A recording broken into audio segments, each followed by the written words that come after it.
ఏదైతే స్ప్రెడ్ అవుతుందో అదంతా ఫేక్ న్యూస్ అండి. నచ్చింది మరి వాళ్ళు స్ప్రెడ్ చేసుకుంటున్నారు. జరిగింది ఏంటంటే నేను బీటెక్ థర్డ్ ఇయర్ చదువుతున్నప్పుడు జీలక్ష్మి దుర్గనే ఆవిడ చేత పెళ్ళిళ్ళ పేరమ్మ ఆవిడ మ్యాచ్ ఒకటి తీసుకొచ్చిందండి.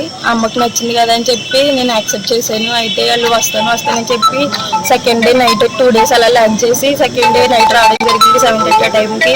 ఇంకా అమ్మ లేదు కదండి, అమ్మ వచ్చే వరకు వెయిట్ చేయాలంటే ఎవరు వెయిట్ చేయలేదు. పెళ్లి ముహూర్తం అయిపోతుందమ్మా, అమ్మకి అంతా నచ్చింది, అమ్మకి మేము ఆల్రెడీ మాట్లాడేసామంటే ఇంక సరే అమ్మకి ఇష్టం కదా అని చెప్పి నేను యాక్సెప్ట్ చేసేసాను. అయితే వాళ్ళ సైడ్ నుంచి వచ్చిన పంతులు గారు ఏమన్నారంటే ఎంగేజ్మెంట్ అయిపోయిన తర్వాత రేపే పెళ్లి పెట్టేసుకోండి, అబ్బాయిలకు బాగా నచ్చిందంట అని చెప్పి అన్నారు. కానీ అమ్మాయిలో ఒక అమ్మాయి అండి, అలా ఎలా పెడతాము, అందరినీ పిలుచుకోవాలి కదా అని చెప్తే మా సైడ్ పంతులు గారి నుంచి September 6th మ్యాచ్ అయితే ఫిక్స్ చేశారు. September 2nd ఏంటంటే బోనం వేసుకుని పెళ్లి కూతురు చేయడం అవన్నీ అనుకున్నాము. వీళ్ళు ఏంటంటే నా బర్త్డే రోజున August 26th వచ్చారు. వచ్చి మీ అమ్మాయి బాగా నచ్చిందండి అది ఇది అని మాట్లాడిస్తున్న తర్వాత రూమ్ లోకి వచ్చేసి మాకు మీరు September 6th పెళ్లి అన్నవరంలోనే చేసుకోండి, కానీ మాకు ఏంటంటే ఆచారం ఉంది, మేము బంధు ముందే చేసుకుంటాం, ప్రయాణం మా అమ్మాయిని చేసుకుంటామండి అని అన్నారు.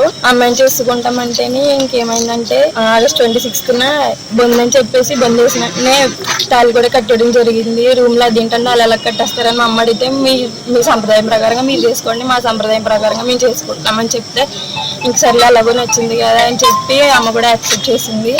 ఆ తర్వాత September 2nd మేము బోనం వేసుకుని పెళ్లి కూతురు చేసుకోవడం అన్నీ జరిగినాయండి. September 2nd ఏంటంటే అమ్మకు కాల్ వచ్చింది, ఏమనంటే ఆల్రెడీ మ్యారీడ్ కదా, ఎలా చేసుకుంటాం, మాకు డివోర్స్ అవ్వకుండా మీరు ఎలా చేసుకుంటారో, నాకు 2 పిల్లలు ఉన్నారు, ఒక పాప బాబు ఉన్నారు, వాళ్ళిద్దరికి నేను ఎలా అన్యాయం చేయాలనుకుంటున్నారు, మీకు కూడా ఆడపిల్ల ఉంది కదా అంటే మా అమ్మాయికి అప్పటికప్పుడు అన్ని ఎంక్వైరీ చేస్తే ఇదని పెద్ద ఫ్రాడ్ అని తెలిసిందండి.